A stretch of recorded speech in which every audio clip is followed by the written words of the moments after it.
and natural disasters.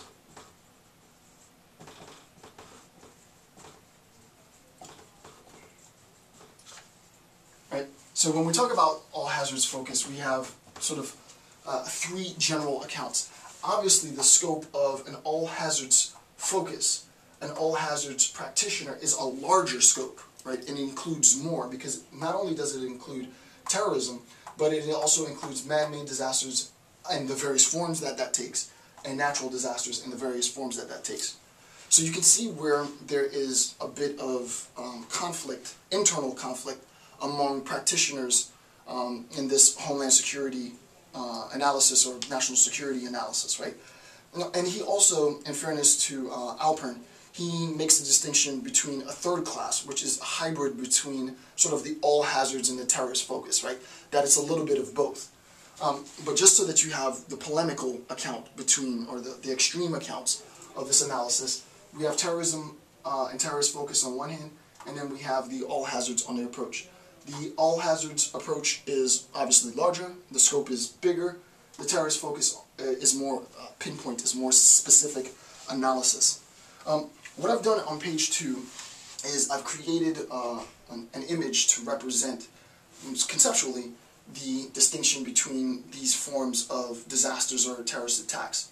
Why have I done it? Because I want you to be able to identify the larger scope for which, when we talk about national security affairs, when we talk about Homeland Security, we're not simply talking about, according to the all hazards sort of concept, we're not simply exclusively just talking about terrorist activity and terrorist threats, right? Securing our nation, securing our homeland within the United States of America requires us to acknowledge this multifaceted approach, right? And this multifaceted approach is one that includes, again, terrorism, man-made disasters, and natural disasters. So let's look at that. And I'm not going to draw it, actually I'll switch out my marker. I'm not going to draw it in its entirety because I have it here on the PDF. But we have three spheres, right? We have a terrorist focus, right? We have a terrorist focus so that everything within this area constitutes terrorism only, right? That constitutes terrorism only. Obviously this area, well, let me go again here, this area constitutes man-made disasters, right? And then this area constitutes natural.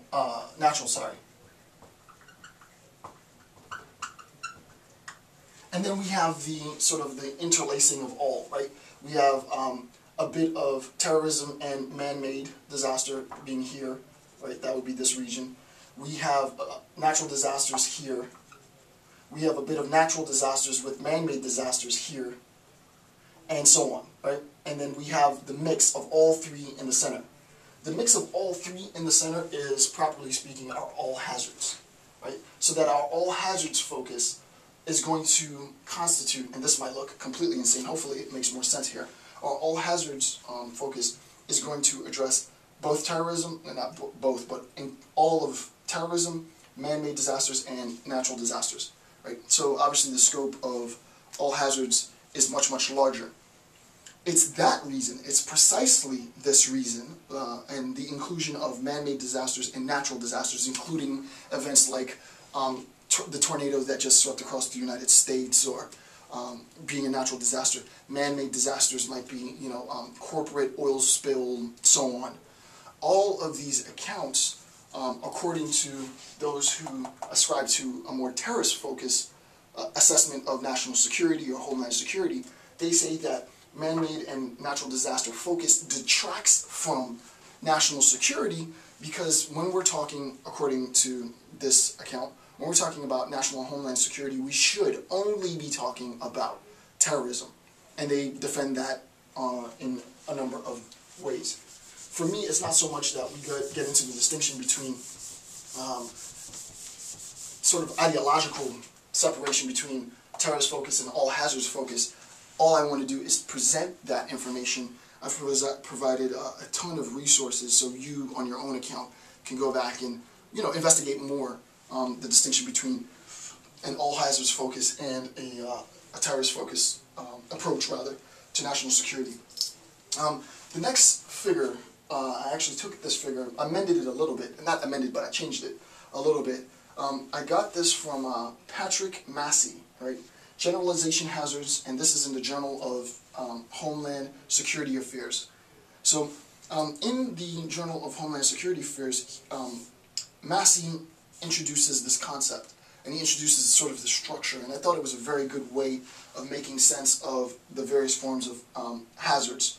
He uses the phrase generational hazards, and we'll talk about the distinction. So the first column, and I'll erase this now, the first column is the hazard term. So let's look at that. The first column is the hazard term, and this is the all hazards that I just talked about. Right, the all hazards. And he talks about the threat, H-R-E-A-T. He talks about the threat of the all hazards, and what you'll see is I've given it a number 1, and instead of cramming all of that information into this box, I just reference it. So this 1 pertains to this 1, 2 pertains to 2, and so on, right? So, 1. So what are the threats of an all hazard? Here are some of the threats. I'm not claiming that it's exhaustive. Massey, I don't think, would claim that it's exhaustive, but it's pretty comprehensive. The major threats for an all hazards threat: terrorism, nuclear, radiological, bioagent, chemical, high explosive. Again, I talk about various forms of terrorism in another video series. If you want to get my discussion on those forms of terrorism, just go into the search box and type terrorism, and that series will pop up. Right? So terrorism, nuclear, radiological, bioagent, chemical, high explosives, but also natural accounts, right? Flooding, earthquakes, hurricanes, wildfires, hazardous materials, tornadoes, windstorms, drought, social disturbances being man-made, and so on.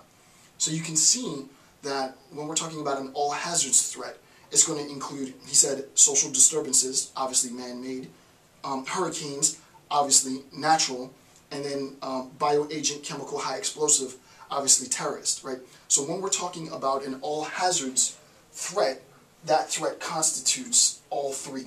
And what I did was I took the information in his article and tried to represent it visually in this image. It just hopefully makes it clearer. Okay, the source of this threat is external. What is one to us, right? The source of this threat is an external threat. Right? The source of this all hazards threat is an external threat. The impact temporarily is urgent. Yeah. Right? And then last, societal impact. The societal impact is 3. And what does that mean? Deaths and or physical injury, significant negative impact to regional and our national economy, social destabilization, right? So this is what we have. In an all hazards attack, generally, the threat is going to come from terrorist organizations, terrorist attack directly, biological, chemical, what have you. But it's also going to come from natural or man-made disasters. The source is going to be an external threat. It's going to be very, very urgent that the Department of Homeland Security address this threat effectively and as quickly as possible. And the societal impact, obviously, is death and or physical injury, significant negative impact to regional and or national economy, and social destabilization.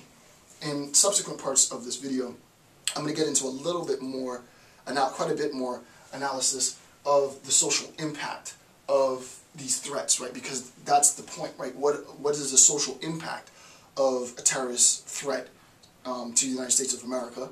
And part of that impact is obviously an economic impact. There are other forms that the impact can take, but as we progress, I'll get in more detail. I don't want to jump the gun just yet. Okay, so following in this column, so hazard being here, threat being here, the source of the threat, how quickly we act, and societal impact.